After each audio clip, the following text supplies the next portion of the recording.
اب پھر ہم کلام سابق کی طرف عود کر کے ظاہر کرتے ہیں کہ ہم نے ہمدردی خلائق کے لیے 2 مرکب دوائیں طاعون کے علاج کی تیار کی ہیں۔ ایک وہ دوا ہے جس پر 2500 روپے خرچ آیا ہے، جس میں سے 2000 روپے کے یاقوت رمانی اقویم مولوی حکیم نور الدین صاحب نے عنایت فرمائے ہیں، اور 400 روپیہ شیخ رحمۃ اللہ صاحب نے دیا ہے، اور 100 روپیہ اور متفرق دوستوں کی طرف سے ہے۔ اس دوا کا نام تریاق الہی رکھا گیا ہے۔ یہ اس وقت کام آ سکتی ہے کہ جب خدا نخواستہ پھر جاڑے کی موسم میں طاعون پھیلے۔ ابھی ہم بیان نہیں کر سکتے کہ یہ گراں قیمت دوا جس پر 2500 روپیہ خرچ آیا ہے کن لوگوں کو دی جائے گی، اور کیا یہ فروخت بھی ہو سکتی ہے یا نہیں۔ دوا قلیل ہے اور جماعت بہت ہے۔ دل تو چاہتا ہے کہ عام لوگ اس تریاق الہی سے نئی زندگی حاصل کریں، مگر گنجائش نہیں ہے۔ مجھے ایک الہام میں یہ فقرات القاء ہوئے تھے کہ یا مسیح الخلق ادوانا۔ میرے خیال میں ہے کہ ادوا سے مراد یہی طاعون ہے، اگر میں اس الہام کے معنی کرنے میں غلطی نہیں کرتا جس میں یہ لکھا ہے کہ انہو آول قریہ، تو کیا تعجب ہے کہ کسی عام زور طاعون کے وقت میں قادیان دارالامن رہے۔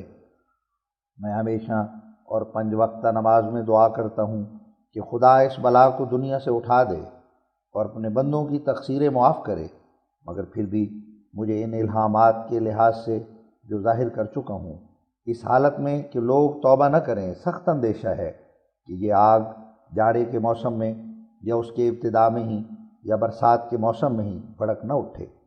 یاد رہے کہ کفر اور ایمان کا فیصلہ تو مرنے کے بعد ہوگا۔ اس کے لیے دنیا میں کوئی عذاب نازل نہیں ہوتا، اور جو پہلی امتیں ہلاک کی گئیں وہ کفر کے لیے نہیں بلکہ اپنی شوخیوں اور شرارتوں اور ظلموں کی وجہ سے ہلاک ہوئیں۔ فرعون بھی اپنے کفر کے باعث سے ہلاک نہیں ہوا بلکہ اپنے ظلم اور زیادتی کی وجہ سے ہلاک ہوا۔ بعض کفر کے سبب سے اس دنیا میں کسی پر عذاب نازل نہیں ہوتا۔ اگر کوئی کافر ہو مگر غریب مزاج اور آہستہ رو ہو اور ظالم نہ ہو تو اس کے کفر کا حساب قیامت کے دن ہوگا۔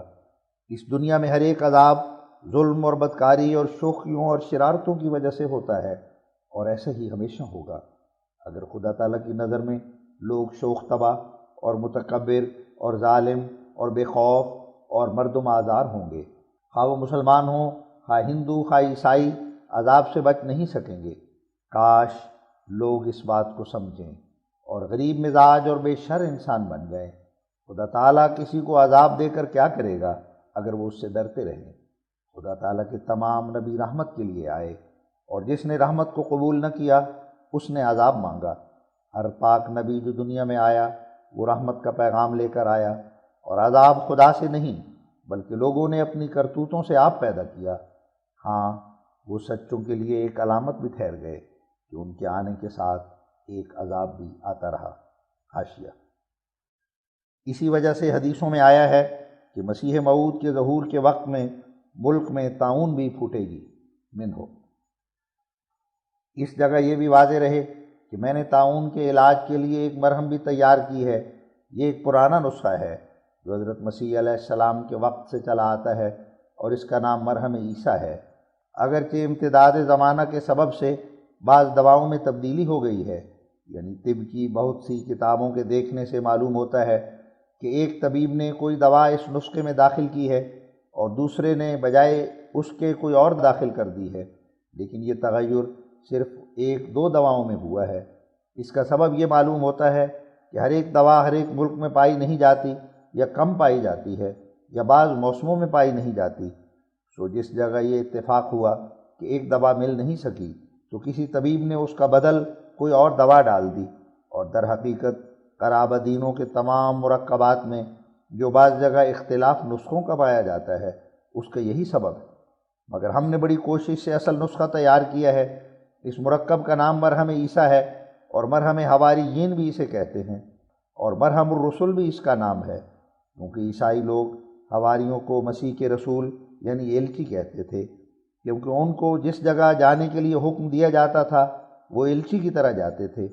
یہ نہایت عجیب بات ہے کہ جیسا کہ یہ نسخہ طب کے تمام نسخوں سے قدیم اور پرانا ثابت ہوا ہے، ایسا ہی یہ بھی ثابت ہوا ہے کہ دنیا کی اکثر قوموں کے طبیبوں نے اس نسخے کو اپنی اپنی کتابوں میں لکھا ہے۔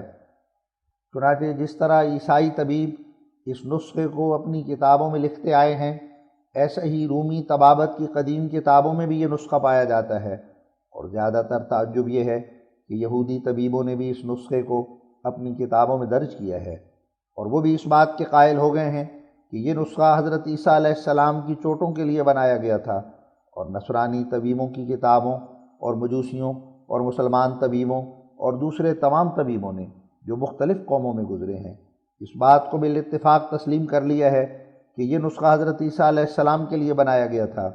چنانچہ ان مختلف فرقوں کی کتابوں میں سے 1000 کتاب ایسی پائی گئی ہے جن میں یہ نسخہ ما وجہ